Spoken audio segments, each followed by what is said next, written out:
देश की प्रभुसत्ता अखंडता को बचाने के उद्देश्य से आज कांग्रेस पार्टी द्वारा भारत जोड़ो यात्रा का शुभारंभ पेरबंदूर से किया गया। पार्टी के वरिष्ठ नेता राहुल गांधी की अध्यक्षता में आयोजित यह यात्रा 3500 किलोमीटर 150 दिनों में तय करेगी और देश के 12 राज्यों और 2 केंद्र शासित प्रदेशों से गुजरेगी। यह जानकारी कांग्रेस जिला अध्यक्ष राजेंद्र जान ने हमीरपुर में दी। हमीरपुर में पत्रकार वार्ता करते हुए राजेंद्र जान ने कहा कि पिछले 8 वर्षों में सत्तासीन भाजपा सरकार ने बड़े पैमाने पर राजनीतिक द्वेष उत्पन्न किए हैं, धार्मिक उन्माद पैदा करते हुए, जिससे देश की लोकतांत्रिक एवं संवैधानिक ढांचे पर कुठाराघात हुआ है। उन्होंने कहा कि इसके अलावा बेरोजगारी, महंगाई, भ्रष्टाचार सहित अन्य मुद्दों को लेकर कांग्रेस पार्टी भारत जोड़ो यात्रा करवा रही है। उन्होंने कहा कि कांग्रेस नेता राहुल गांधी इस यात्रा के दौरान देश की जनता से सीधा संवाद करेंगे। वहीं कांग्रेस में टिकटों की सूची फाइनल होने के मुद्दे पर राजेंद्र जान ने कहा कि अब सब अफवाहें फैली हुई है। उन्होंने कहा कि अभी पार्टी के द्वारा प्रत्याशियों के मंथन किया जा रहा है और उसके बाद आला नेताओं से बातचीत करने के बाद ही टिकट की घोषणा की जाएगी।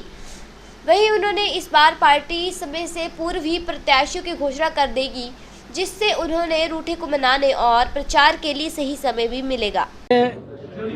आज से ये शुरू हो रहा है और जम्मू कश्मीर तक इसका रूट है और इसमें 3500 किलोमीटर के करीब 150 दिनों में ये जो दूरी है ये तय की जानी है और इसमें 12 स्टेट्स और 2 यूनियन टेरिटरीज़ को भी कवर करना है।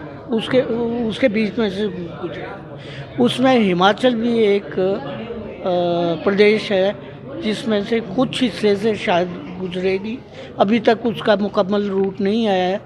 कुछ स्टेट्स का जो अर्ली स्टेट्स है जैसे तमिलनाडु हुआ, तेलंगाना हुआ, ये दूसरे इन स्टेट्स का रूट है, उसमें आगे का रूट उन्होंने बनाना है, तय करना है।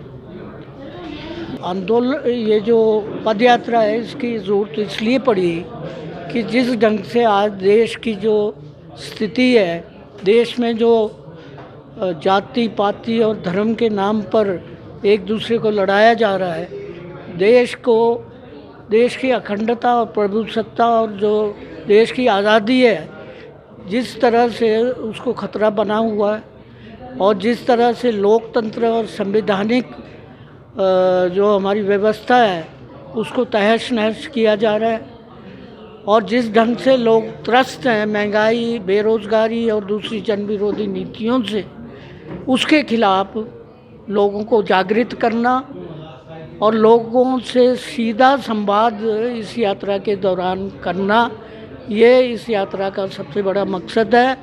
और देश को ये ताकतें तोड़ रही हैं और कांग्रेस पार्टी जो देश को जोड़ने का काम इस यात्रा द्वारा करेगी और मजबूती से करेगी।